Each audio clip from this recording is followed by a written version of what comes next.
All right, welcome to the meeting of the Transportation and Environment Committee for, what's today's date? May 6th. We'll start with roll call. Here.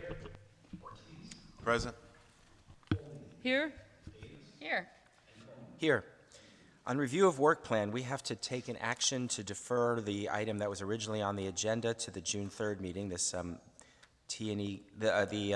deferral of the shoreline levy report, which will come next month. Also, in that motion, I would ask that we change the order of the two items on the agenda, since we have a BART visitor here for the second item. So we're going to hear the second item first. So a motion to reverse the order of the two items and defer the shoreline levy project. So moved. Second.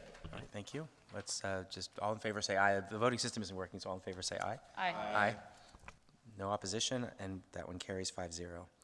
There's nothing on the consent. I should have asked for public comment on that. Is there any? There's probably no public comment on the review of the work plan, right? Okay. Now we're on to our first report. This will be the BART Silicon Valley Extension Status Report. I'm here.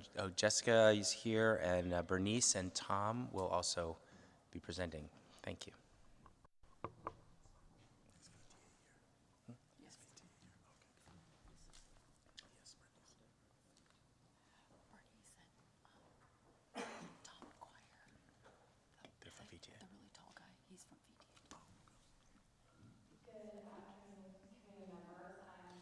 Just that we have the wrong item on the screen.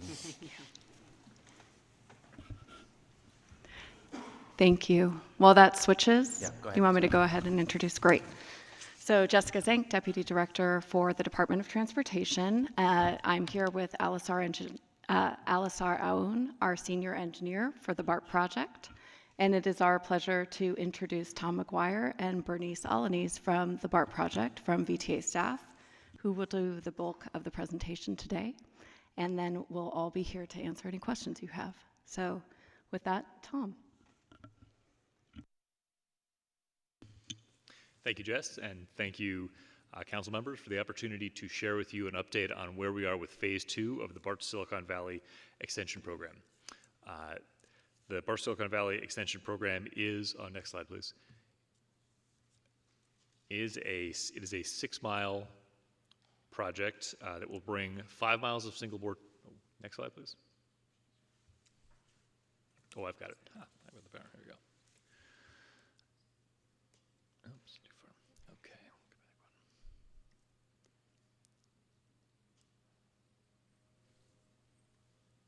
There we go. Okay.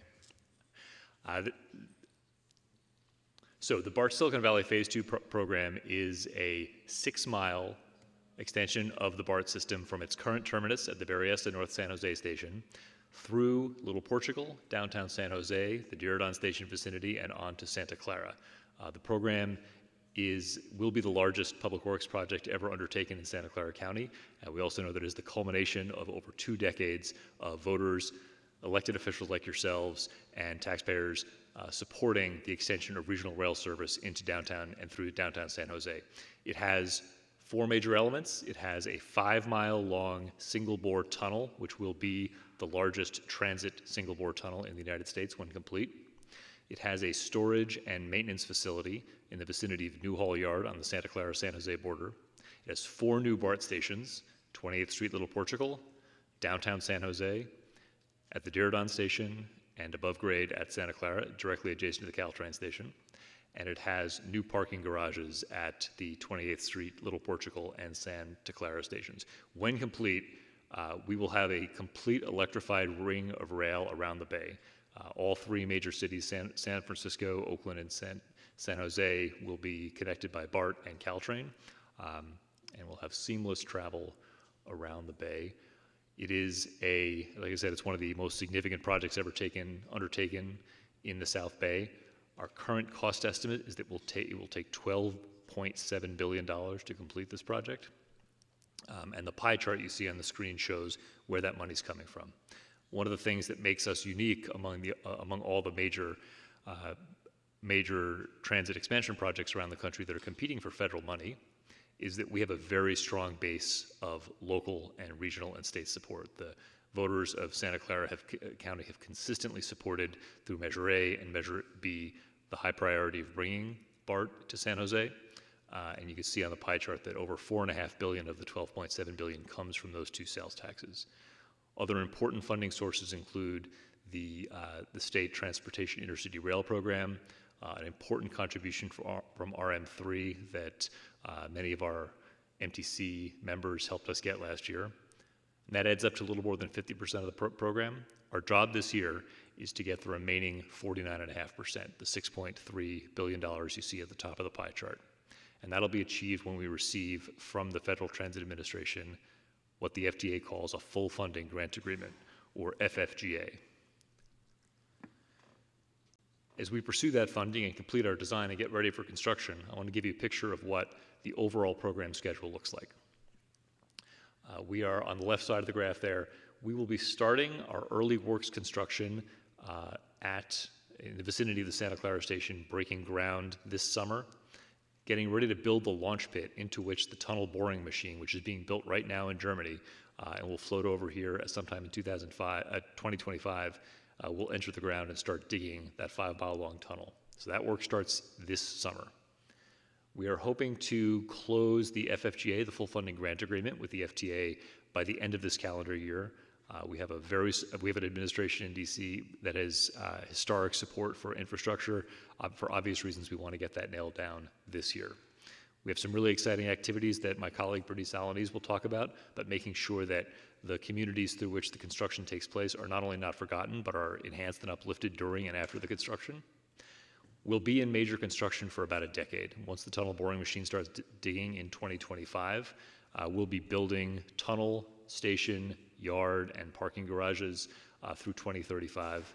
There'll then be about a 2-year period of testing and commissioning, making sure that BART fully accepts all the systems and structures that we build. And our goal is to get revenue service. That means that today you can ride the BART into downtown San Jose by early 2037. And we've got some contingents at the end for the drawdown of the federal funds. And finally, before I hand the mic to Bernice, I do want to share a couple of very timely updates about the design of stations, because I know it's important to many of you and to your counterparts on the VTA board that we get our stations right. We have been working with a group of stakeholders at the 28th Street Little Portugal station on making sure that the design of that station honors the long-standing commitment that VTA and the city have made to the Five Wounds Urban Village Plan, a dynamic transit-oriented development program around the Little Portugal station, and most importantly, a vibrant urban plaza centered around the BART service and the development there. Secondly, we're working with city staff, with your staff, to make sure the downtown San Jose station, the entrance reflects the architectural and design ambitions of the city downtown.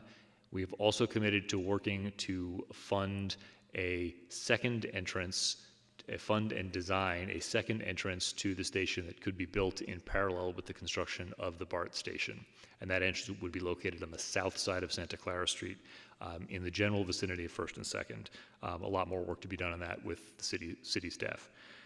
And finally, at Diridon Station, there's a task force underway making sure that the interagency group that is working on the Diridon Station, that group representing Caltrain, BART, and the city, is looking at making the most seamless connection possible between the BART station, which will be deep underground, and the new high-speed rail Caltrain Diridon Intermodal Station, which will be above ground. And we're hoping to bring that to the Diridon Joint Powers meeting in August. So those are some updates on some very timely things happening with our stations. With that, I'd like my colleague Bernice Alanis to give us some more updates. Great, thank you, Tom. So a very important aspect of us delivering this project are putting together our construction transportation management plans. We implemented our first plan, and that is for this early works that's just begun at the Santa Clara Station and future new hall maintenance yard and rail facility. And we are now beginning some of our other construction transportation management plans. We, as the VTA External Affairs team, act as a liaison between the technical folks on the contractor side and the key stakeholders, the cities and other major stakeholders in the area. For example, at the Diridon Station, working with the Sharks organization and working closely with the city of San Jose. We are just beginning the construction transportation management plan for the Diridon downtown San Jose area. But this gives you sort of the cycle of us getting that information. We need to learn the means and methods of the contractor first, and then we kind of go through some projected and proposed delivery strategies, get input back from the stakeholders, and then we go back to the construction delivery team on kind of that back and forth and land on something that is both deliverable, functionable, and amenable to our stakeholders.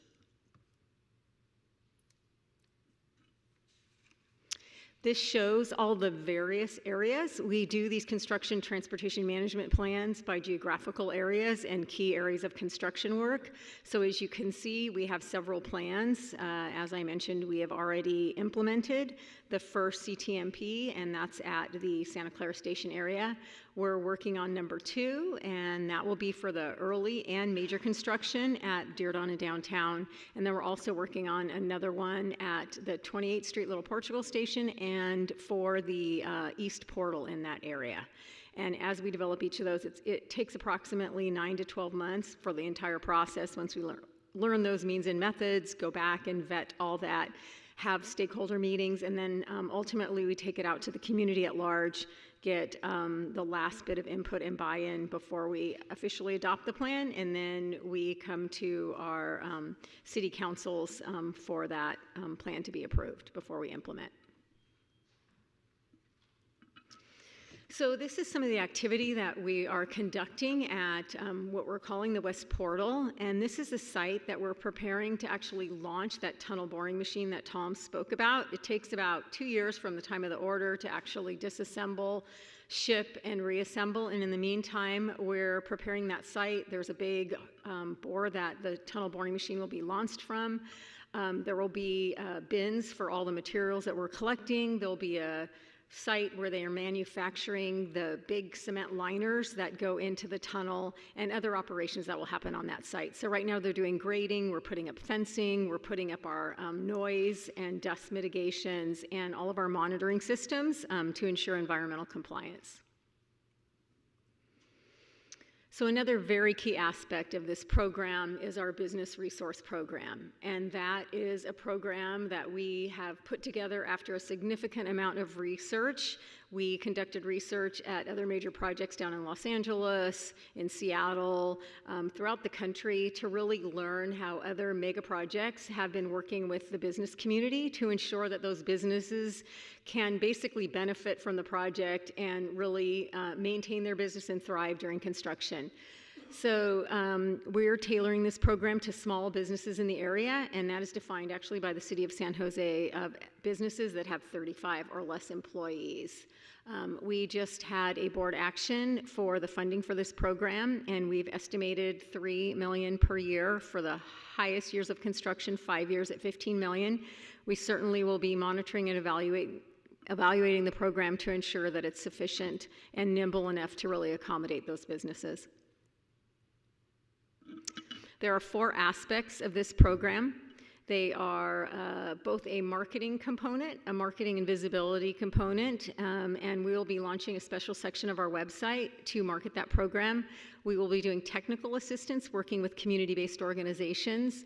We will be doing a signage and wayfinding program to ensure that these businesses are visible during construction and easy to get to. And then last but not least is the direct financial assistance, and that's what the majority, about 85% of the funding will go to. I guess that was my last slide, so happy to answer any questions. Thank you very much for the update. Councilmember Davis and I were just calculating how old we'll be when we take our first ride on BART. I won't share, but we are looking forward to being able to be on the trains. We also might need the elevators to get into and out of the station. Let's start by asking for public comment. Oh, okay. Back to the committee then. Councilmember Ortiz. Thank you, Chair, and I also want to thank our transportation staff and VTA staff for advancing this essential project. I'm really excited to see the introduction of a business resource program, which we all know is vital to the prevention of the displacement of our communities and our small businesses, which we know anchor our communities.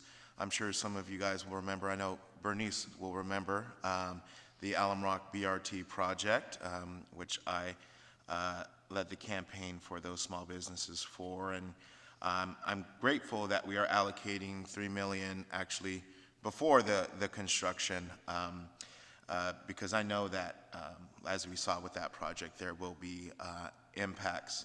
I am concerned that the scope of this project is much larger than the BRT project, and I know that finances are everything, and we're all short on funds between our agencies, but just a little concerned that $3 million may not be enough, just given that widespread fingerprint of the project. I wanted to ask, given that this project will take time for its different stages, does the authorized money roll over? So if say only $1 million is used in its first year, can businesses tap into the remaining $2 million in future years? Yeah, it's a total funding we're approximately estimating per those major years of construction around $3 million, but the total $15 million is being dedicated for the program and is being funded. Okay. So.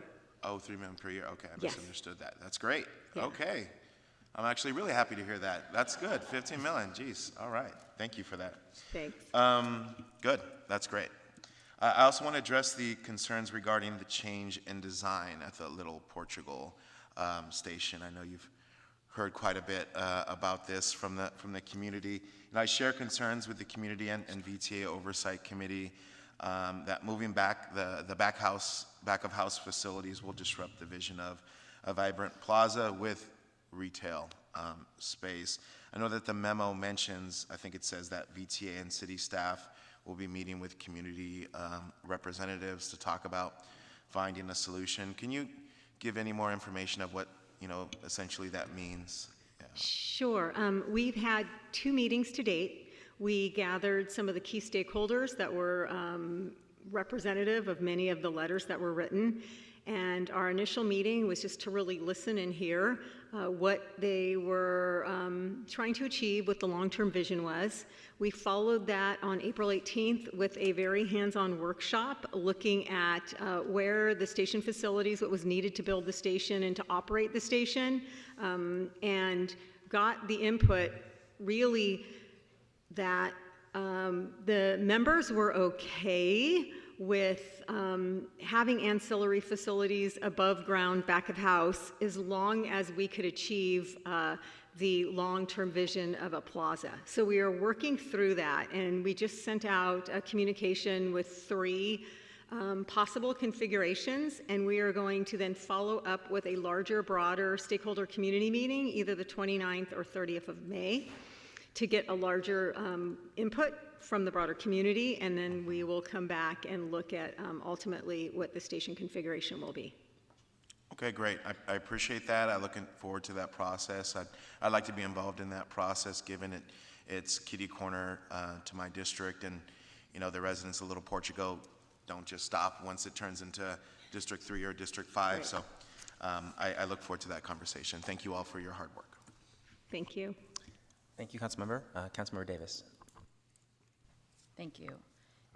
I want to thank you, Tom and Bernice, for coming. And Tom, especially, I don't think a head of the BART project has come to City Council before, or at least not to the committee. So very much appreciate you coming. And appreciate the overview. As you know, and I'm glad that I've got a kind of more deeper briefing on Friday, I am concerned about the CTMP2. Wanted to talk a little bit about the possible closing of 1 lane of Santa Clara Street and kind of walk through what our options might be for that, like what the length of time is, and kind of, can you talk a little bit more about that? Yeah, I'll start and ask Bernice to chime in on on the process. So to start with, the CTMP will require approval by the City Council, both San Jose City Council and Santa Clara City Council. So everything we're talking about is kind of leading up to a decision over which you'll have direct oversight. I guess the good news about the tunneling method that we're using is that there is significantly less street closure than we would have seen under a traditional smaller twin bore design. But as we work through the final details of this, and as we see our progressive design build contractor kind of take their design to completion, they are finding that in the vicinity of of the Diridon station, there is likely going to be the need to close at least one lane on the side. Sorry, one lane, not at least one lane. One lane on the south side of Santa Clara Street. No more than one lane. No more than one lane. Okay. And it's our job to negotiate that with the contractor to make sure that we can come up with a plan that balances the cost and delay that could result from constraining them too much with the public impact that closing the street for a day longer than it possibly could have to be, and then coming forth to you with a construction transportation management plan that reflects that trade-off.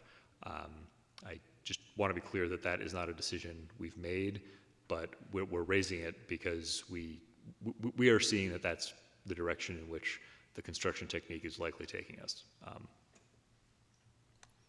Jess? If I could add just a couple things. This is, as Tom was saying, pretty new information, and I do appreciate that the BART Silicon Valley VTA team did bring it to the city, as well as some of our key partners in that area, the SAP Center and Downtown West. At the same time, I think that actually shows a level of trust and improvement in the kind of communications. So I just wanted to say that. And we are going to be diving in more across different departments to kind of really understand the possibilities, the need, discuss that, mitigations, all of those things. I will say in the Diridon vicinity, when we started working on the construction plans a couple of years ago, one of the things that was really going to be a construction difficulty was an emergency egress that was right near the corner of Barack Obama Boulevard and Santa Clara Street. And in kind of expressing our concern and talking over options, that actually has been removed from that sidewalk, which will help with long-term functioning of that sidewalk and constructability because it won't be as close to the street. So I just wanted to share there are very difficult things to work through and some things we've really seen a lot of movement. So I wanted you to have both those. Thank you. I appreciate that. And I just want to echo Councilmember Ortiz's request to be involved. I think it's really important for all of the council members in the areas to be involved, not just which district it's in, but if there are any surrounding. I mean, I know that Omar and I are most of the downtown and the stations, other than the Santa Clara station, but as he said, there are others who will use that site who are stakeholders. So just keeping us apprised, and this is a great start today. Thank you. Thank you. Just to follow up on that question, so what is lanes might have to be closed, but what is the time frame we anticipate? Obviously, there's multiple years of construction. I imagine we're going to try to minimize those kinds of disruptions. What do we anticipate being the length of those kinds of closures? You know, the details of how long and exactly where are really under some pretty intense conversations with our contractors. I don't really have a lot of details that I am comfortable sharing publicly because we are negotiating that. We are working to make that as short a period of time as possible, but it definitely will not be zero. Yeah, and I remember when we were building the tunnels for the station that we have in the north, and what we did at Hofstadter Road, what we did at Lundy. I mean, there were some major street closures that occurred, but it was a lot of good work to keep lanes open and get traffic through during that time and minimize the impacts. But obviously, there's some unavoidable things that occur. That was a little different because that wasn't boring, right? That was the traditional method that requires lane closure when you go under a road. I was glad to hear that you're talking about trying to close the federal funding and get the commitment this year. Obviously, we started to get nervous in a year like this and what might happen in the future. What's your feeling about the success of that and getting it locked in this year, and what is our risk at this point? Well, the most important factors that guide getting the FFGA this year, threefold. Number one, is there money available? And the answer is resoundingly yes. The IIJA and the administration has prioritized funding infrastructure, so that box is checked. The second is our readiness to deliver, and we've been through a series of risk assessment workshops, and we have a project management oversight consultant providing constant federal oversight over our work. We're also doing really well there. We got through our risk workshops with a big thumbs up about our cost estimate being on the money, no pun intended. The third piece is, of course, going to be consistent local support, and I think we all know how consistently voters have supported the idea of bringing BART to Silicon Valley. I think we will be coming back to each of you later this year to ask for your support in the form of letters of support and helping our friends in Washington understand just how important it is. So it's all three of those factors. All right, thank you. Obviously, once we have that locked in, we will feel a lot more comfortable. Just one last question or comment, kind of question comment. You know, we keep hearing this whole discussion about whether those systems should have not included the extension past Iridan to Santa Clara. I know that it's set up that the construction begins in Santa Clara and comes back this direction. We know there's really no turning back from this decision that's been made because the construction's already starting, the staging's starting. Maybe a question about how we communicate to make sure the public understands this is the way it's being done for various reasons and actually would cost us a lot more to try to change at this point so that we don't continue to hear these questions and debate in the public about where the line should end. Maybe just something to think about, because I think we should sort of close that discussion and not continue to allow it to linger out there. Agreed. And in addition to the fact that obviously there's thousands of riders in Santa Clara who also want to ride BART, right. Building not just the station but that rail yard in Santa Clara is key to making sure that BART has an operating, maintenance, and cleaning facility in our county. By having, there's no facility similar anywhere south of Hayward, and if we want the same kind of reliable service that riders in Alameda, Contra Costa County get, we need to have some kind of operating base for them here. So we can't really open without that, and once you've built that, the Santa Clara station just makes sense. Yeah, that's a good point. That's another good argument to make. I even saw a comment recently from somebody saying, why don't we just start the boring on the other end so we can decide at any point just to stop when we did, if the money runs out or whatever. But clearly the way it's set up, we're boring. We can't start boring at the Berryessa end. It just doesn't work. Correct. So I think it's important for us to make sure that people understand the technical issues here. All right, I don't think I see any other comments, so I'll accept a motion or entertain a motion to accept the report. So moved. Second. Okay, we have a motion and a second. All in favor, say aye. Aye. Aye. Any opposed? All right, motion carries 5-0. Thank you so much, Tom and Bernice, for being here.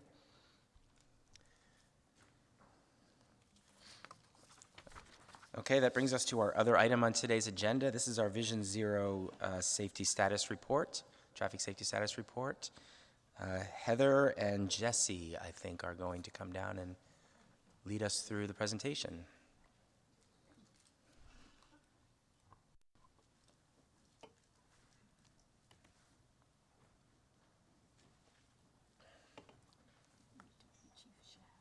Yes.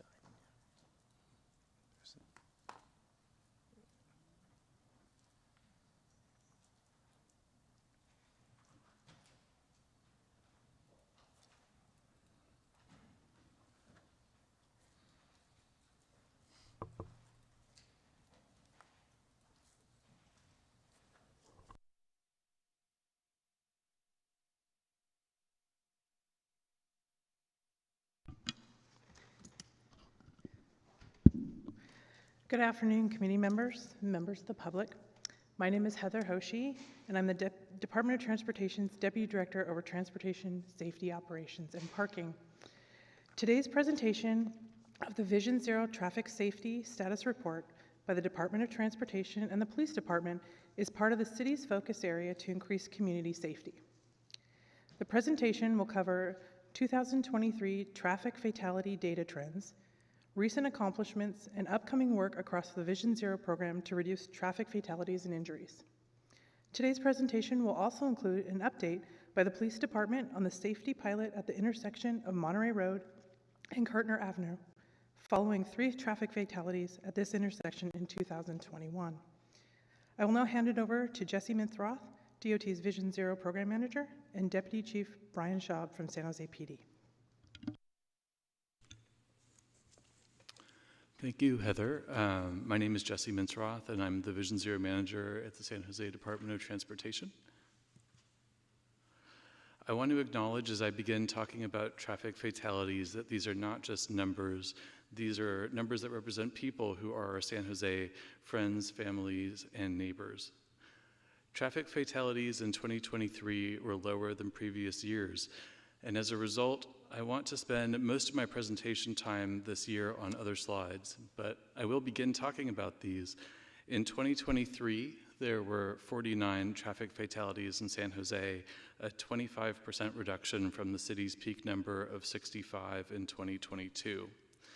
We typically like to see a downtrend that continues through multiple years before saying that it's a trend. However, as of the end of April 2024, we do have a similar number compared to April of 2023. The last time that the city's traffic fatality number was under 50 in a year, in a non-pandemic year, was 6 years ago in 2017.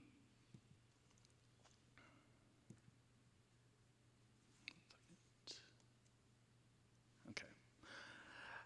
Looking to data trends in 2023, they're similar to past years. People killed while walking are most vulnerable and are the largest by road user type. The 27 pedestrian fatalities in 2023 accounted for over half of all traffic fatalities, and in numbers, it was the 3rd highest year on record after 32 in 2022, and also 29 in 2019. Fatalities happening in the dark are a big number, with 65% in 2023, and 86% happened on major roadways that have a posted speed limit of 35 miles an hour or above. Looking at traffic fatalities by road user types in 2023, for motor vehicle occupants, 2023 was the lowest number in over 10 years with 12 traffic fatalities, and nearly every month was below the range of the past 5 years shown in the bars. There were 4 cyclist fatalities, making 2023 also very low in that area. For motorcyclists, it was middle of the range with 6. Looking at fatal and severe injuries compared to all injuries, the 255 fatal and severe injuries account for 8.8% of all injuries. The 2023 number was on the low end compared to the last 5 years.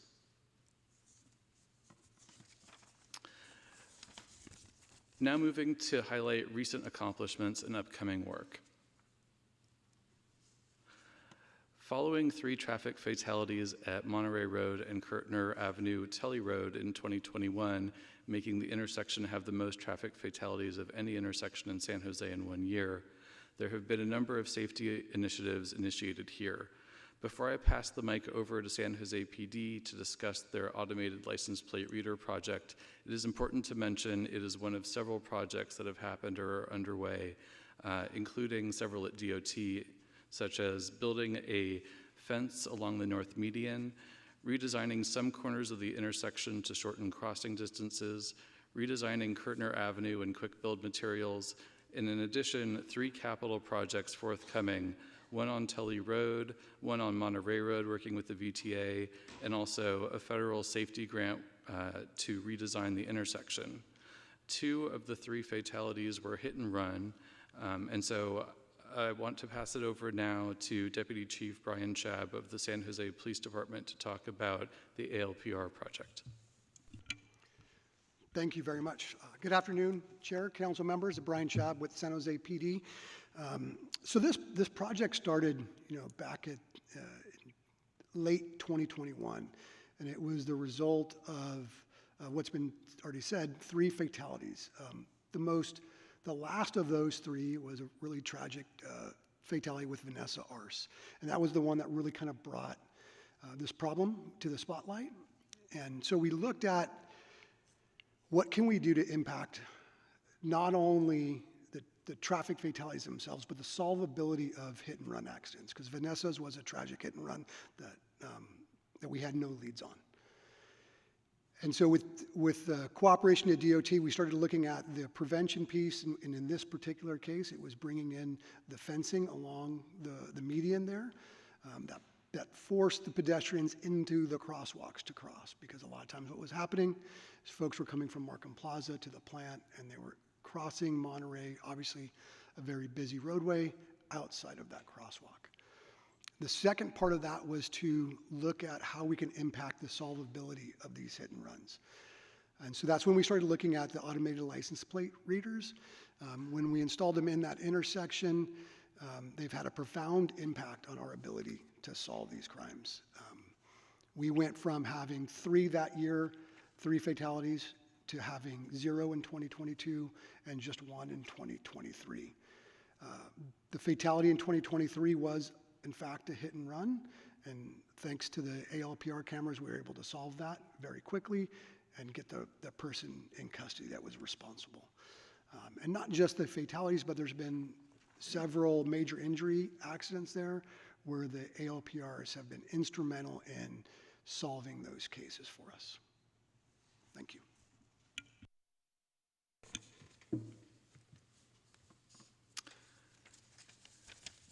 This table summarizes the 228 projects that were completed in fiscal year 2023-2024 and the 218 that are planned in fiscal year 2024-2025. Appendix A of the memo lists their location in greater detail and will also be available on the Vision Zero website at visionzerosj.org. Beginning in 2025, the Vision Zero program has proposed to Council to create a second annual Vision Zero presentation to this committee, which would focus on describing the safety projects completed and underway, as well as performance of projects completed at least 1 year ago. We've selected 2 projects to profile. The first is the Saratoga Avenue Priority Safety Corridor project, which was under construction from fall 2023 to spring 2024 and runs 1.6 miles from Williams Road to Lawrence Expressway and Keto Road. The project included pavement resurfacing, lane configuration to reduce speeding, high visibility crosswalk markings to enhance pedestrian visibility, pedestrian and bicyclist improvements, including protected bike lanes, traffic signal head size upgrades, in addition of yellow reflective borders to improve signal head visibility, radar speed signs to alert drivers to slow down, and streetlight fixture upgrades for brighter lighting. The second project was the remarkably fast adoption of leading pedestrian intervals by the DOT Signal Operations Department. All 848 City of San Jose operated traffic signals that have a pedestrian vehicle turn conflict now have one installed.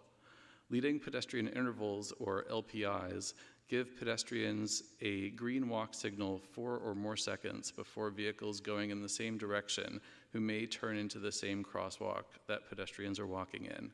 The Transportation Research Board published a study in 2010 finding that LPIs reduce pedestrian vehicle crashes by 58.7%. Very few Vision Zero cities that have adopted LPIs have gotten to 100% of their signals so quickly. As noted on the data slides, people killed while walking made up over half of traffic fatalities in 2023. In February 2024, DOT and our consultants held pop-up demonstration projects to show the community what future street designs could look like with the support and collaboration of VTA. Some project locations were chosen in order to demonstrate that big changes like closing right turn slip lanes can work, even for big vehicles like buses making right turns. Vehicles making right turns at right angle intersections do so more slowly, increasing the likelihood of seeing a pedestrian in the crosswalk. The sunsetting of the Vision Zero Task Force was announced at the February 29th Vision Zero Task Force meeting. The task force was created by the 2020 Vision Zero Action Plan and has succeeded in bringing greater attention to street safety across city and county government. Since many of the items in the task force meetings are duplicative of efforts in the Transportation and Environment Committee, and T&E has more power to recommend changes, we would like to redirect staff resources to project implementation. It has been proposed that the Vision Zero task force work starting in 2025 be incorporated into 2 annual presentations to T&E up from the current 1, and to 2 annual presentations to the Bicycle Pedestrian Advocacy Committee up from the current 1. BPAC has 3 vacancies open, and interested people should apply by email to bpac@sanjoseca.gov to submit an application by Friday, May 17th. In addition, anyone can attend the monthly hybrid meetings on the 4th Monday of each month. There are many ways to get in touch with DOT to submit traffic safety concerns, such as emailing traffic.safety@sanjoseca.gov. To be clear, ending the Vision Zero task force does not end the Vision Zero program. We will be using the remaining 2 Vision Zero task force meetings in 2024 to publicly workshop the creation of the 2025 Vision Zero Action Plan, which will be the 4th. These are the dates we will be bringing the document to the task force. We may bring it to T&E in the fall, in addition, prior to council at the end of 2024. As part of engagement for the creation of the 2025 Vision Zero Action Plan, we encourage public comment today on what people would like to see included. In December 2023, the City of San Jose was awarded an infrastructure grant from the new U.S. DOT Safe Streets for All grant program created under the Biden administration's bipartisan infrastructure law. It's a very prestigious win to win this very competitive grant. We want to thank everyone at DOT, as well as the elected officials here and our partner agencies who contributed to this grant application, including our co-applicant, the Santa Clara County Department of Roads and Airports.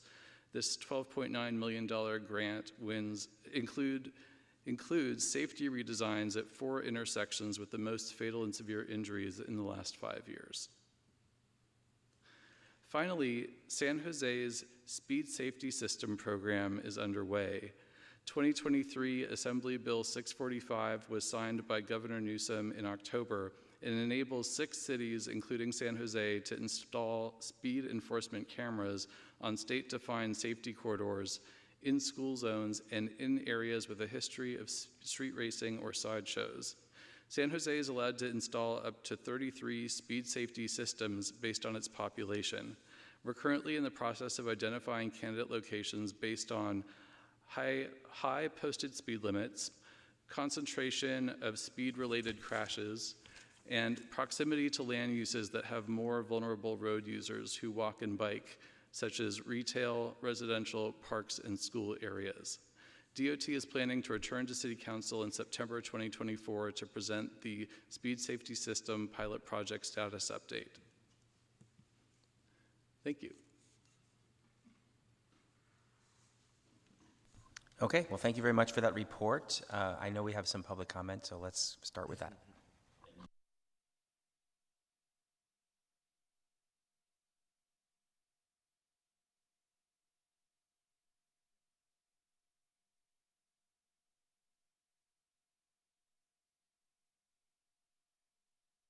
Solomon, and I'm a member of your Bicycle and Pedestrian Advisory Committee.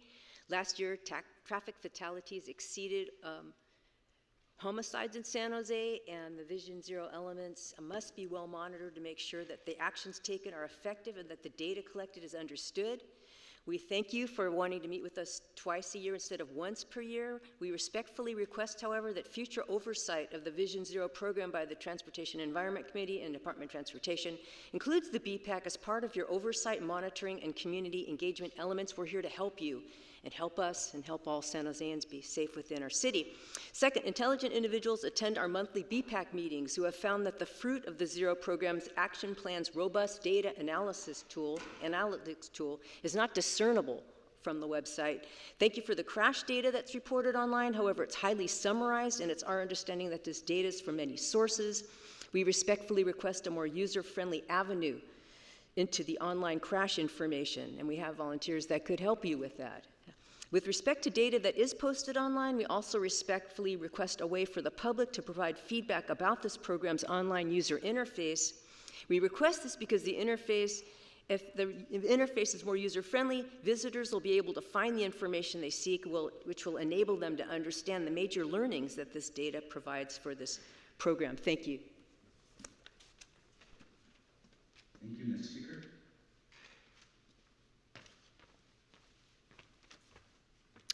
Hi, my name is Jeff Boissier. I'm a resident of District 10 and a longtime bicyclist throughout San Jose.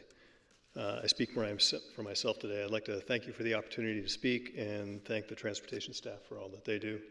I'm going to speak on two key areas. I'd like to comment on the update of the Vision Zero Action Plan for 2025 and its integration into T&E.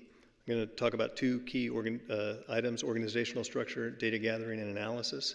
First, the organizational structure. My concern is that the task force, although important, it was organized to have limited responsibility beyond tracking and status. I'd like to request that we include within the task force or within T&E the ability to have the authority over budgeting or directing of investments to improve the safety of all transportation segments. My hope is that integration with the T&E may be a good step in this direction. In addition, I would like to see resources identified to regularly study and report on examples of other Vision Zero cities throughout the country on their successes and failures, with the hope that we may learn from them. Second issue is with data gathering and analysis, much in line with what Diana just mentioned. It seems somewhat incomplete at this point, and I'd like to request that we update the online analysis tool for ease of use, with emphasis on the relationship between the most dangerous and the most vulnerable users of our streets and roads, to improve the time it takes to populate the tool with the most up-to-date data, and also to ensure adequate resources on every project for both pre- and post-build analysis, reporting, recommendations, and revisions if they're needed. In summary, I'd like to see the Vision Zero efforts focus attention on basically one simple principle: isolate the most vulnerable users, pedestrians and bicyclists, from the most dangerous, drivers of motor vehicles, to the extent that it's possible, and where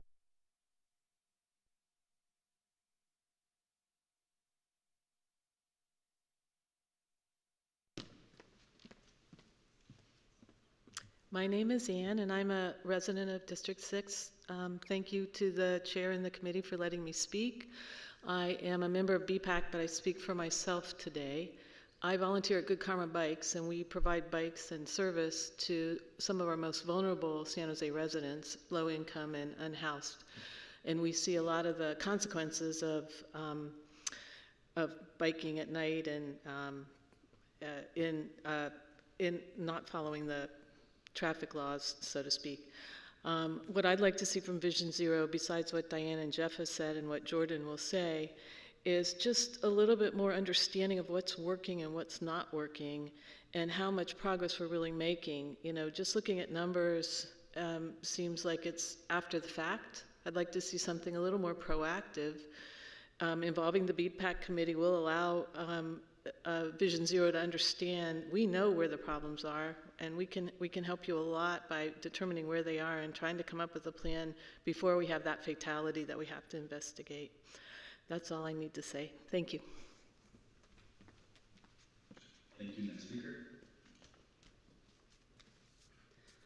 Jordan Moldow, District 3, speaking on my own behalf. Traffic fatalities have yet to go down to pre-2015 levels after 10 years of Vision Zero and 3 years of the task force. With T&E's ability to refer items to the full council and direct staff, my request to you today is to think about what is this committee going to do to drive real progress on Vision Zero moving forward. I have a few requests, and if it pleases the committee, I have some slides that could be shared if you are interested in that. I think a lot of reflection needs to be done on what we're doing and where we're going. The Vision Zero task force could have been very effective. it has something that the T&E committee does not have, which is that you've got a bunch of experts from a whole bunch of different domains all in a room together, and they could brainstorm on things. T&E is not the same type of body. It has more power, but it has less expertise. And so I'm worried about what we're losing by getting rid of it and making no other changes to how we operate. So one thing I request is that the team do a retrospective of what is and isn't working, and taking examples from other cities about how to effectively operate at the bureaucratic level, but also what projects aren't we doing that we should be doing, or what are we doing but we're doing it not fast enough.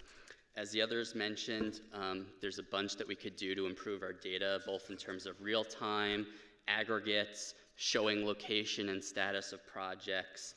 And then in terms of things I think we should prioritize, more quick builds, obviously. There were only 2 last year. Reducing speed limits. We know speed kills, but there's nothing in the report about what we're actually doing to lower speed limits and effective speeds. All right, so coming back to the committee, we'll start with Councilmember Ortiz. Thank you, Chair. I also want to thank transportation staff and, of course, our police department staff for your work on the Vision Zero campaign. I also want to commend my colleague Pam Foley for her leadership on the Vision Zero task force. Thank you so much for your advocacy. I know that that's a passion of yours, as it's a passion of mine. Street safety is of high concern for me. Looking at the report, I see that 3 of the 5 most dangerous roads in 2023 are in my district, and it's something that residents in every neighborhood in East San Jose are concerned about, as I've been having my town halls throughout the district. I just have a couple questions. What does the engagement process for the 2025 plan look like right now? Is staff reaching out to neighborhood associations, small business associations, or other groups to gauge community priorities? I don't know if there's somebody who could talk about that.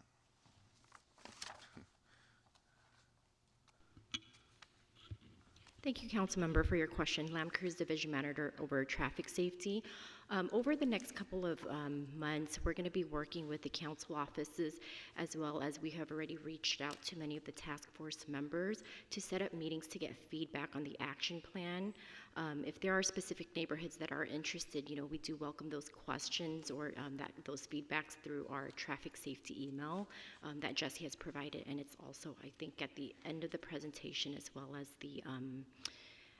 the memo, and we're happy to meet with certain neighborhoods if they would like to provide additional feedback. But we do plan in the next, I want to say, couple of weeks, meet with task force members, council members, so if you do have feedback directly from the community, we'd love to hear it. Great, and I understand, some of these groups are more involved than others. You can meet with some groups, and then they say that, you never met with them, so I understand that, there's a lot of ins and outs. Definitely would just want to elevate, given that there is a lot of the corridors in my district, if you could reach out to our east side neighborhoods, Plata Arroyo, Mount Pleasant, Cassell neighborhood. I'll give you a list, but they're constantly asking me how they can get more involved in Vision Zero, so it'd be good for us all to connect the dots there, as well as our small business leaders as well, because we always, of course, got to prioritize traffic safety, but sometimes there are impacts to our small businesses, so it'd be good for them to at least be informed and have the opportunity to provide feedback. Going back to those 3 most dangerous roads, White Road, Jackson Avenue, Capitol Expressway, I know that there's work going to be done on Jackson Avenue, which I really appreciate. Is there a plan for White Road, given how that's elevated in the last year, to be tied for the top road? So what we typically do for our quick build projects is we leverage our pavement projects. It's just an opportunity because it's, it's a clean slate. I'd have to check the segments, but I do know that White Road, there were some quick build improvements installed in the last year or two, but I believe that might have been in District 8. White Road segments of it are on this year's plan, but I would need to check which segments. Okay, that's really good. And well, so it's done last year, but it still shows that last year it was one of the most dangerous roads. So we'd just like to hear how we can eliminate it being designated at such a high level of fatalities. So thank you. Thank you. Councilmember Candelas. Thank you. No, thank you, staff, for your presentation. I know when we, as leaders, talk about public safety, we don't generally talk about traffic safety, but it is a huge part of the overall community safety, holistic look of how our neighbors and how our constituents see our community. And so I'm glad that my colleague brought up White Road and Capitol Expressway, which we split, and those are two areas that I know are largely folks who are getting from the east side of town to our more urban core downtown, or where the jobs are. And so I know, Lam, you and my office are in constant communication, and I appreciate your availability. And just this morning while we were in committee during presentation, I got a ping that the 16th traffic fatality of our city happened, which puts us on par to be at 31, the average that we hit last year, if not more. And so that just resonates the importance of the work that you do, and it's a progress, and I'd be remiss if I also didn't give a shout out to my colleague Councilmember Foley for her advocacy on the Vision Zero Task Force and her work leading that effort.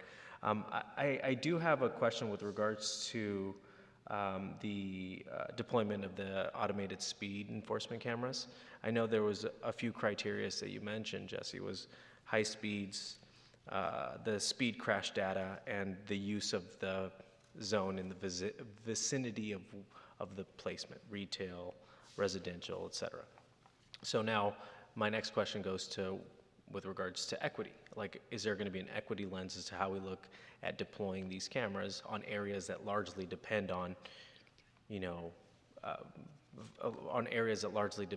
whether it's public transit or lack thereof, and that's why folks are forced to either walk or bike. Is that something that we're looking at? Great question. Equity is centered in the language of the bill, and so there is criteria that we as a city have to use.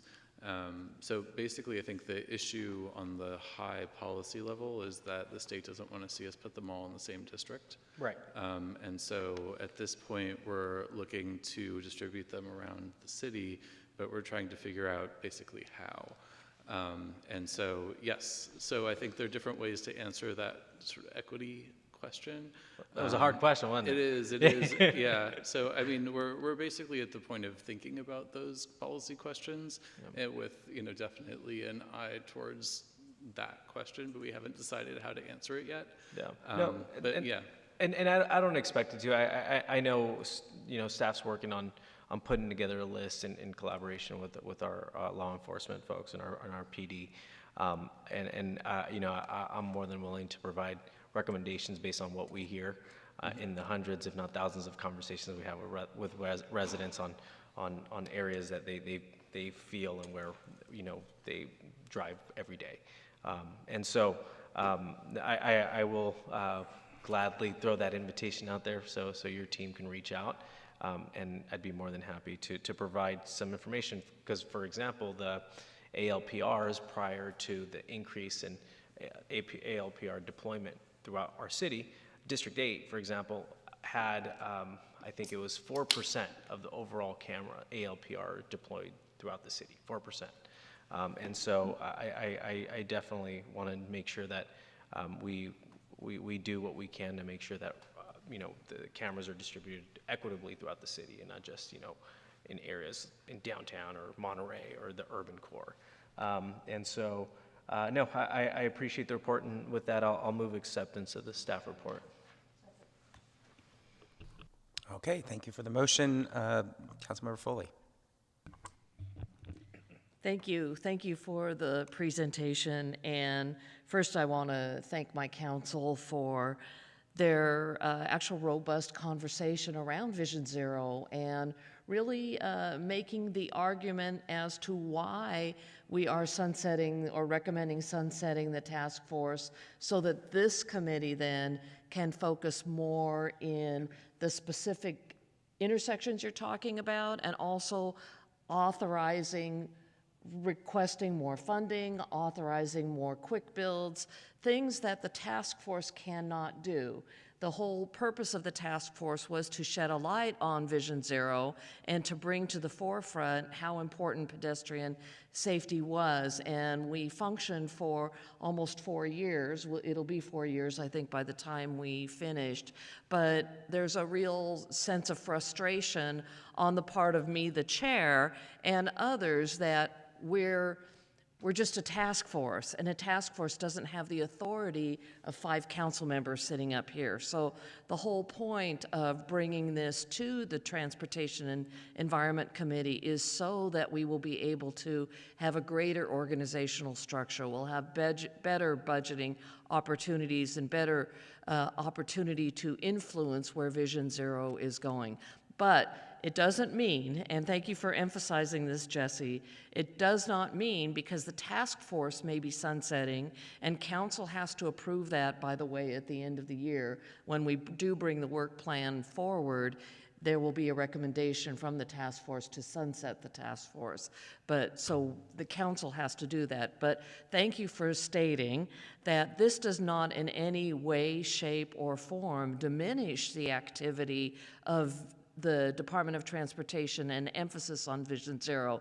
In fact, it frees up staff's time to spend more time on investigating intersections, looking at places to put more quick builds, reaching out for the funding of the grants. Someone talked about only having 2 quick builds. Those are all related to funding and where we get the funding from, and those are in many cases grants. So if we free up staff's time from preparing the reports for the Vision Zero task force to do the actual work, we'll see more work get done. And I think the recommendations around the data and reporting are well worth looking into because we do want real time. We want to know the numbers. We want our streets to be safe.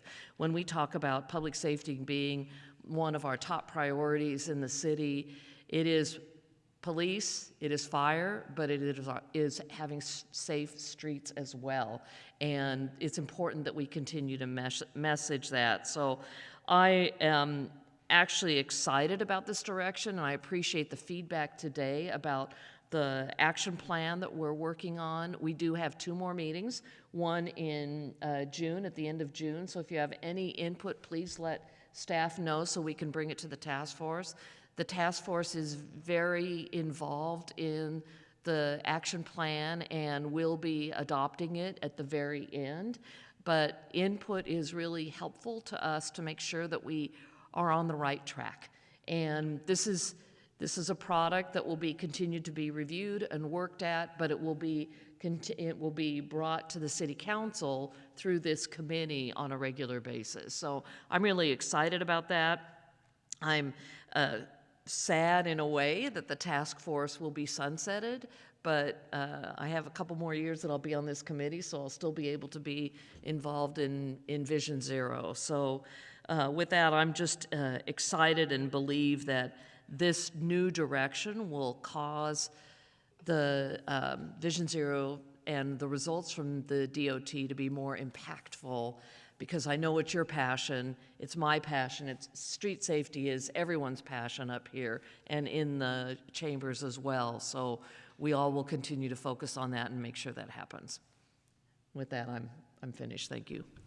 Well, thank you, Councilmember Foley. And I want to start by thanking you for your leadership, as well as Councilmember Perales before you on the Vision Zero Task Force and elevating this conversation, which I think is really important. You know, when we ask residents in the city what is the most important thing that we can do, we always hear about homelessness and potholes and sort of the basics. But I think if you really drill down to what we hear from the residents, the safety on their streets is actually number one. I mean, I don't think there's any street I've ever been on where the person on the street doesn't say there's too much speed on my street, or can you do something about what's happening locally in my neighborhood?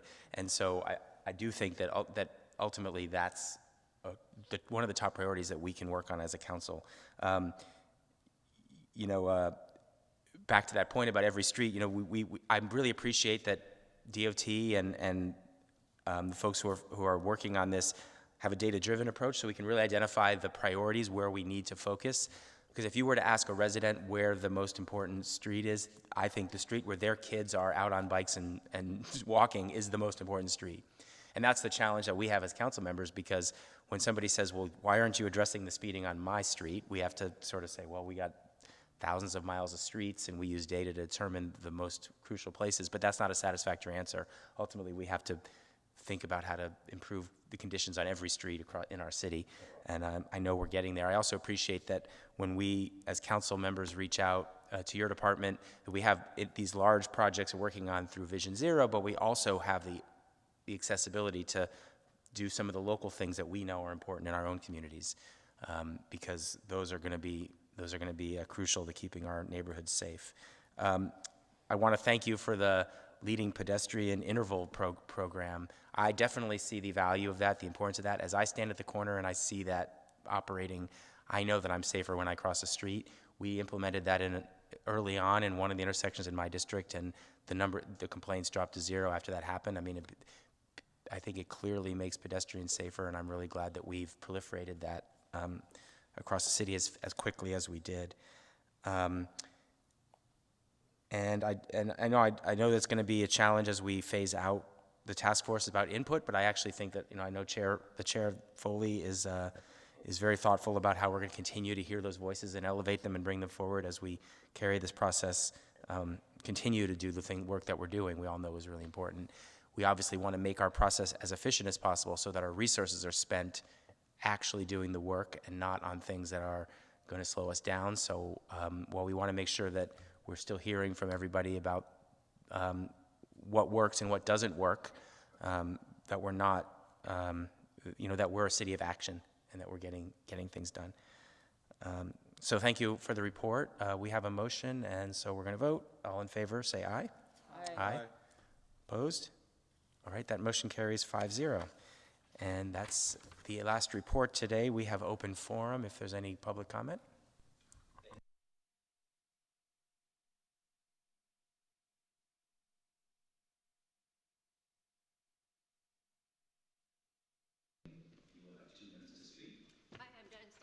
Speaking on behalf of your Bicycle and Pedestrian Advisory Committee.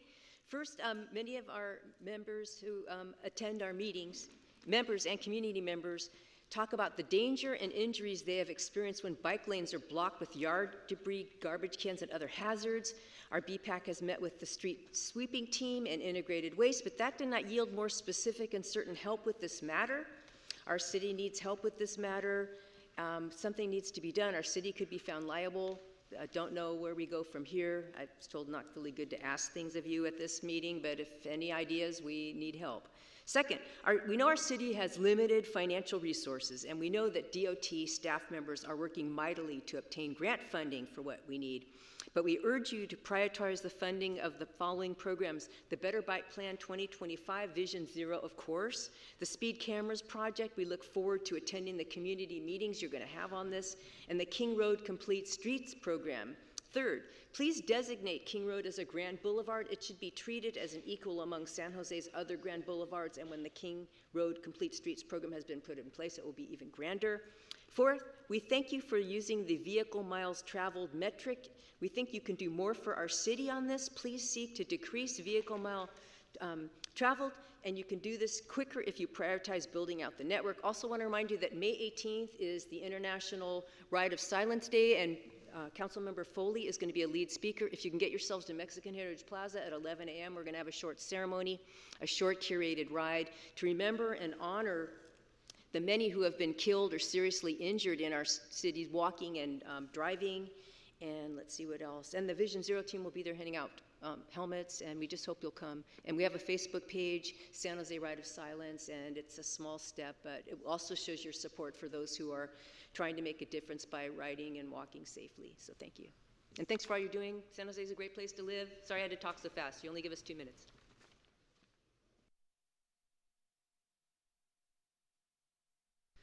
Jordan Moldau, District 3. As Diane said, trash and bike lanes still an issue, although I was very fortunate today. I was biking here and I saw one street where it was all in the buffer outside of the bike lane. So sometimes it works well, sometimes it doesn't. But I also wanted to talk a little bit about illegal parking in bike lanes, because that's still an issue. Maybe not as widespread as trash, but still an issue. I was at the SOFA Fair last weekend, and there was an entire block that was just, the whole block was filled with cars parked in a bike lane. It was completely unusable, even though I could see 2 parking structures within eyesight, plus some private parking lots nearby. So that's still an issue that needs to be addressed. I know we're probably underfunded with parking enforcement and traffic enforcement. I know it's a tough budget year, so probably not much to do about that. I did want to talk about the new vehicle concerns reporting app that was released by the 311 team. For cyclists, it leaves quite a bit to be desired. You go through like 8 screens to fill out a whole bunch of required information. I wouldn't be able to fill out a single report in the time it takes to give this public comment. It's pretty unwieldy to use. And then you get to the very end and it says, oh, we can't actually respond to your request because we don't have an on-demand parking enforcement team. So that's fine, I understand that, and I understand collecting data is useful for heat mapping, to be able to plan routes, but if you're gonna do that, the number of questions should be like 1 question or 2 questions, not 8 pages of questions that are all required that take 4 minutes to fill out. So if that feedback could make its way to the 311 team, I would really appreciate it. Also, we have a bunch of newly paved roads from last year that are missing their green thermoplastic paint in the bike lanes. There's just these letter G's.